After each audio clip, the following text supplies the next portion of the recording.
Good morning and welcome to this weekend's episode of Stand with Pride, a weekly recap of the news. We opened today's show with this story about a National Guard pilot who is openly transgender, but seemingly rather critical of the transgender community. Virginia Army National Guard pilot Jo Ellis isn't hiding who she is, even if speaking openly makes a transgender woman a target once again. Her beliefs include that gender dysphoria is a mental illness, that transgender women should face some restrictions in women's sports, and that gender-affirming healthcare for minors warrants greater caution. Those positions have drawn sharp criticism from Instagram followers and an outspoken transgender veteran who said she's fueling the fire that will ultimately consume her along with the rest of the trans community. Ellis, who started her gender transition in 2023, first made headlines in January 2025 when a right-wing influencer falsely claimed on social media that she deliberately crashed a military helicopter into a passenger jet because of depression and gender dysphoria. The deadly collision between American Eagle Flight 5342 and a U.S. Army Black Hawk helicopter over the Potomac River near Washington, D.C.'s Reagan National Airport killed all 67 people aboard both aircraft. As the Advocate reported, Ellis was not involved. She posted a statement to that effect online and subsequently filed a defamation lawsuit in federal court in Colorado in April 2025. That case is proceeding after a magistrate judge recommended denying Matt Wallace's motion to dismiss. Being pulled into the right-wing media machine that turns trans people into scapegoats for violence and tragedy brought Ellis nearly 20,000 new followers across her platforms. Many have been since surprised to discover that some of Ellis's views diverge sharply from those held by many other transgender Americans. Taking a stand against pro-trans positions, apparently it's been quite a struggle.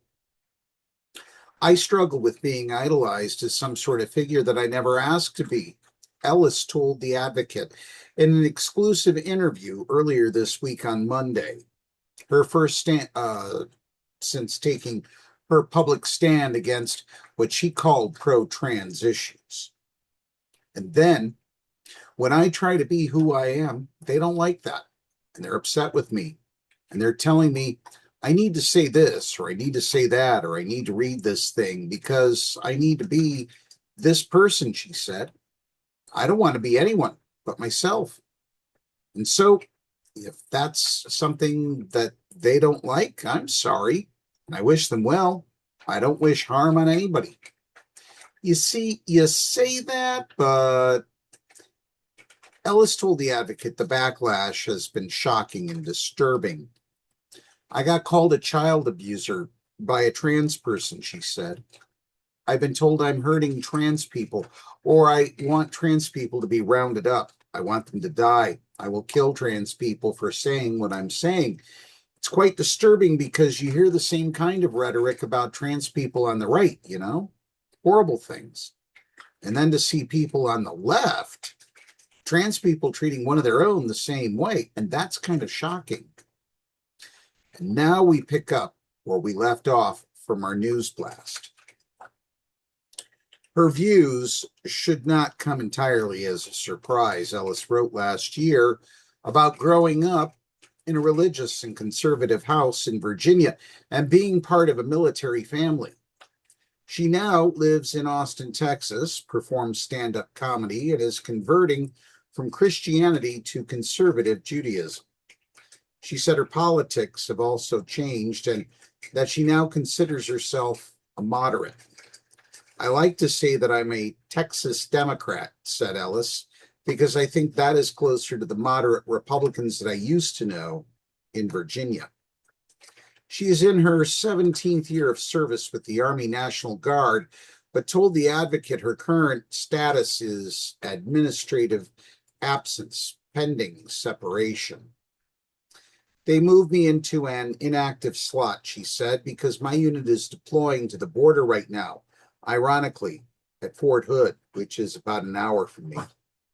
Ellis said that as she gets closer and closer to 18 years of service, she might be able to retire, but she hopes it will not come to that as a class action lawsuit challenging the ban proceeds.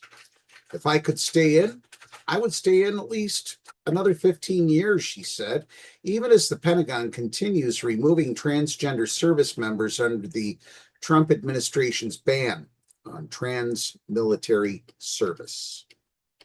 So why now?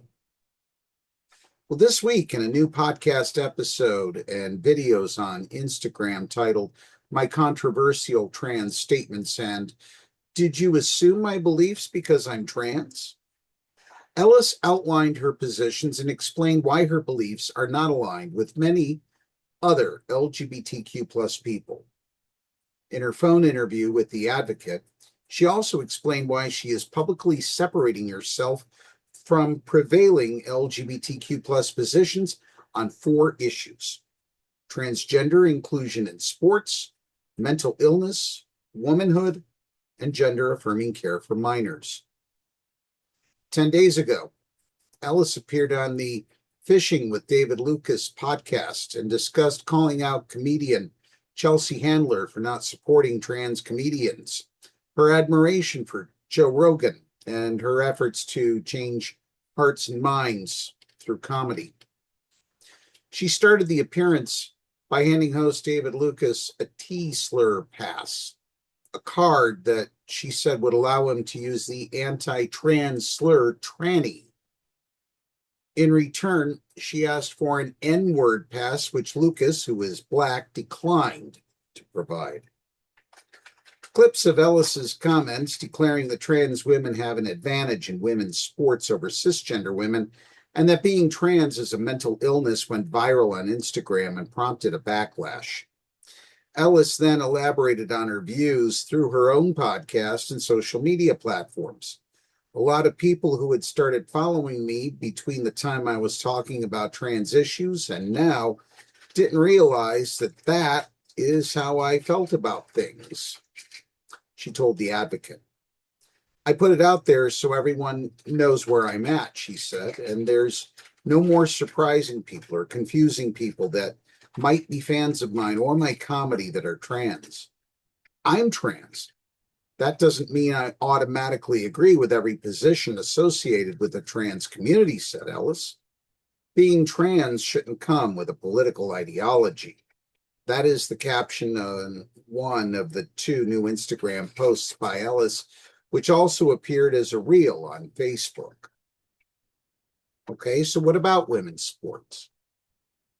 Trans women generally have an advantage in women's sports, Ellis said. If someone went through male puberty before transitioning, I think there are legitimate fairness concerns in competitive sports involving strength, speed, lifting, throwing, or fighting. That doesn't mean every trans woman beats every non-trans woman or that every sport should have the same rules. But as The Advocate reported in 2024, the idea that trans women athletes have an inherent advantage over cisgender women was challenged by a study funded by the International Olympic Committee and conducted at the University of Brighton in England. It was published in the British Journal of Sports Medicine.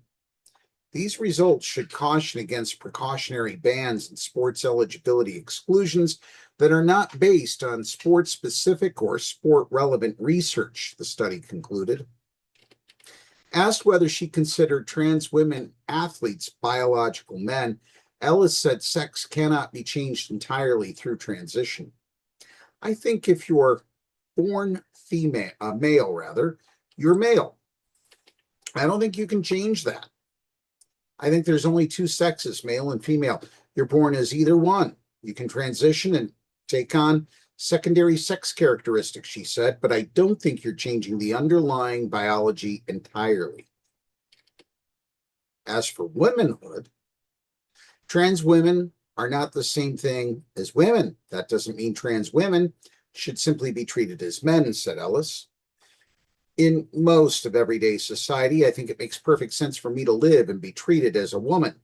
But there are specific circumstances, sports, some prison situations, certain medical contexts, where biological sex can matter, she said. I don't think acknowledging those differences invalidates my identity. Former advocate contributor Jesse Earle wrote an op-ed with similar themes in 2018. Unlike Ellis, however, Earle's point was that being trans was every bit as valid an experience of womanhood as any other. Ellis said she disagrees with that premise. A trans woman is a trans woman. Now, for legal, basic public usage, the word woman applies. But to say that a trans woman is a woman or trans women are women, I think is inherently problematic. I think it negates the biological reality, she said. They're not. They're born as men. Ellis went on to call the hashtag trans women are women disingenuous. Other people can say that if they want, she said. But in my mind, I don't say trans women are women, just like the same way that I would never claim Mother's Day. Ellis is a step-parent to her ex-wife's 19-year-old daughter and said that despite the divorce, she remains close with both women. And what about mental illness? The World Health Organization announced in 2018 that it would move gender incongruence out of the chapter on mental and behavioral disorders in its International Diagnostic Manual. As the advocate reported, the organization said the change reflected evidence that transgender identities are not mental illnesses. Ellis, nevertheless, takes a different view of gender dysphoria. Gender dysphoria is a mental illness, she said. I am not saying trans people are mentally ill. For me, gender dysphoria caused distress and required treatment. Therapy, hormones, transition, and surgery helped me become healthy and functional, said Ellis, who said during an interview in 2025 that she had not undergone genital surgery at that time. She told the advocate on Monday that she has undergone facial feminization, breast augmentation, and hair transplant operations. Calling something an illness doesn't mean stigmatizing the person experiencing it, Ellis said, although the Centers for Disease Control and Prevention recommends using non-stigmatizing language when discussing mental health. Explaining her choice of words, she pointed to the way people discuss the World Professional Association for Transgender Health Standard of Care, version 8. The Trump administration's Federal Trade Commission sued WPATH in June for allegedly making deceptive or unsubstantiated claims about the safety, effectiveness, medical necessity, and evidence base for puberty blockers, hormone therapy, and surgeries for young people, as the advocate reported. Ellis said she stands by her interpretation of mental illness because of a change made in 2022 by WPATH, a leading transgender health organization. I just think the problem here is that a lot of people like to say, well, they changed it from disorder. It's no longer a disorder, explained Ellis. An illness is a state of being sick or unhealthy in your body or mind. And if you have untreated dysphoria, maybe the dysphoria itself is not an illness, but it can cause illness. And so in my mind, gender dysphoria is a mental illness. And finally, what about gender-affirming care for minors? I'm cautious about medical gender-affirming care for minors, said Ellis, adding that she does not fault parents who are genuinely trying to make the best decisions for their child. Puberty blockers, hormones, and surgery can have significant consequences, and I don't think we have enough high-quality, long-term evidence to pretend these decisions are simple. There may be cases where intervention is the best option, but I think it should be heavily gate-kept and approached cautiously, she said. Her position contrasts with the positions of major medical organizations. As the Advocate reported in January, the American Medical Association, the American Psychiatric Association, the American Academy of Pediatrics, the American Academy of Child and Adolescent Psychiatry, the World Medical Association, and the World Health Organization have all supported access to gender-affirming care as evidence-based and medically necessary for some minors as well as adults. I think that it's problematic to interrupt a natural process that is supposed to take place, explained Ellis. I understand why people do it. I understand that it might lead to a better outcome in some cases. My biggest beef with gender-affirming care for minors is what the WPATH put forward in Standards of Care version 8, and the fact that they took off all age minimums and the fact that they suppressed internally people in their own organization that were pushing back because there wasn't a good enough consensus that they could find to justify a broad access to hormones, puberty blockers, and surgeries. That's my biggest hesitation with it. Again, as the Advocate reported in February, two major medical organizations, the American Medical Association and the American Society of Plastic Surgeons, recently endorsed some limits on surgery for minors. The AMA now recommends that gender-affirming surgeries be delayed until adulthood. The Plastic Surgeons Organization has recommended delaying breast or chest, genital, and facial surgery until a patient is at least 19. I wonder, does that apply to cisgender children, especially those that need to have breast augmentation because perhaps they are male, they're cisgender, but they just develop that way?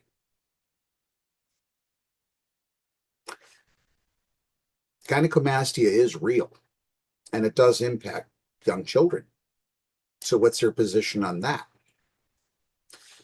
Fewer than 1,000 transgender adolescents in the United States receive such surgeries annually. Ellis said her concern is about what she called the broad access and the double mastectomies that were happening to teenage girls. She also pointed to reports about detransition cases across the country.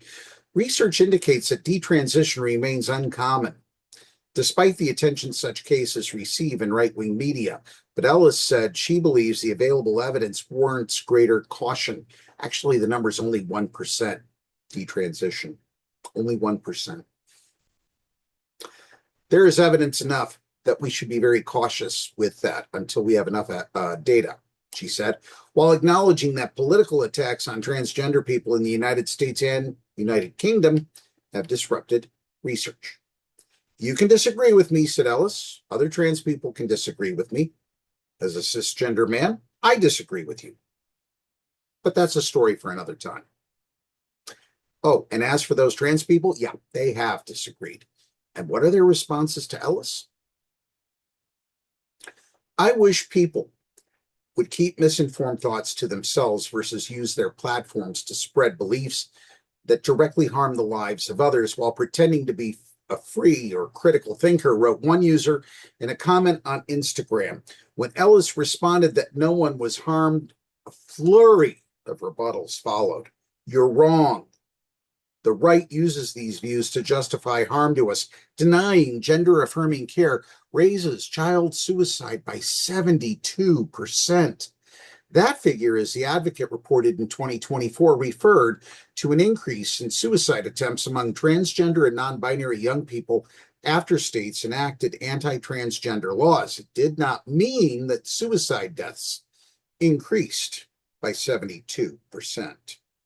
Attempts, but not actual suicide deaths. Literally, all trans people were harmed by you affirming the misinformation that is central to the violence trans people face in the U.S. right now, wrote Allison Gray. Instead of embracing or supporting the women going through their unique experience, you're gatekeeping and pulling the ladder up behind you so others can't live their truth, wrote Phil Donnelly, a photographer in Seattle. Bootlicking your oppressors has never worked out in the end. Anyone that believes that trans or not eventually gets the reminder when choices have been made. Asked to respond to Donnelly, Ellis said she did not understand his critique. First of all, I'm not a policy maker. I'm not in a policy-making position. I'm a comedian, she said. I have very little reach. I don't know any politicians personally, so I don't know how I'm pulling up a ladder behind me.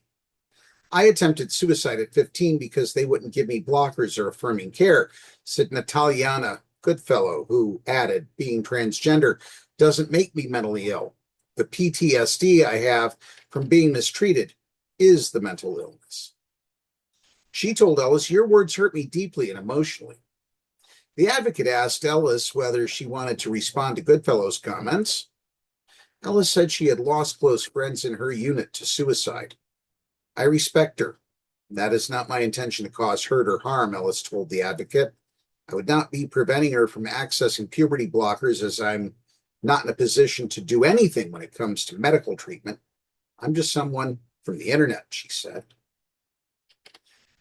So Ellis is Goldilocks? You see, Ellis no longer sees herself as a conservative, she said. I would love for some fiscal responsibility in some things that used to be considered conservative, but now I don't even know what you would call conservative. Now it doesn't even seem to represent anything I recognize. So I just say I'm moderate. I'm in the middle, explained Ellis. I picked the conservative movement, Judaism, because I consider it in the middle. It's not reform, but it's not orthodox. I'm the middle child. I was a warrant officer, which is considered in between a normal officer and enlisted. I like being a moderate. Moderation is where I like to live. When asked if she thinks of herself as Goldilocks, Ellis laughed. It just feels comfortable. I don't like extremes, and I don't like all or nothing approaches. And that's the other thing with some of the backlash I get. Even if some of what you're saying is true, they tell me, they say, you can't say it because then they'll weaponize it. And it's like, well, if I can't speak freely now, when can I have free speech? Well, you have free speech. What you're not free from are the consequences that come from that speech. Ellis's approach echoes that of Caitlyn Jenner, who a decade ago described herself to the advocate as poor little me, the lone Republican conservative against all the liberal Democrats. At the time, Jenner starred in a reality show in which she infamously claimed most Republicans supported the rights of transgender Americans, but one of Jenner's I Am Kate co-stars, Jennifer Finley Boylan, responded, "That is a lie," and swatted Jenner's head with a rolled-up newspaper. Well, a transgender veteran did in fact respond. The 2026 equivalent of that rolled-up newspaper comes from an experienced transgender advocate and U.S. military veteran. They asked not to be identified by name, location, or occupation. Z. The advocate is identifying them only as Z. Ellis fails to understand that you cannot be one of the good ones. Republicans will never accept a transgender person living authentically as human or deserving of basic rights. The goal is eradication, Z told the advocate. I don't find that to be an accurate statement. I think it is accurate for some people in the Republican Party, said Ellis. Yes, there are groups of people that want us eradicated. I don't think that what I'm saying contributes to that at all. She added, I think there's a lot of well-meaning conservatives that are good parents and family people, and they see that children or women are being harmed by those supporting sports inclusion and gender-affirming care for transgender children. Ellis's stance on those two topics also drew criticism from Z.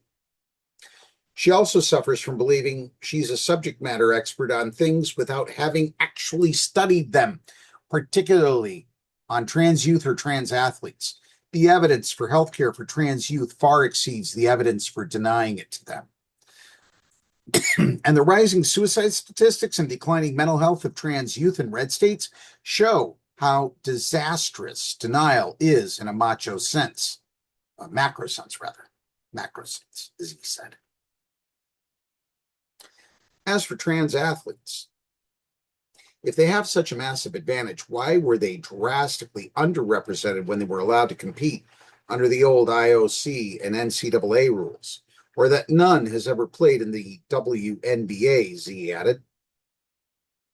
In response, Ellis addressed the stunt by Enes Kanter Freedom and Royce White to enter the 2027 WNBA draft, as the Advocate reported. The men claimed they identified as women to play professional basketball. I think it's a weird conversation to force on an organization that probably wants nothing to do with the debate right now. It's just goofy, she said. In my podcast, I called them douchebags. Well, Ellis, it turns out, gets the last word. I moved to Austin specifically to push back and be a visible trans person, where I think the front lines of the trans debate are happening.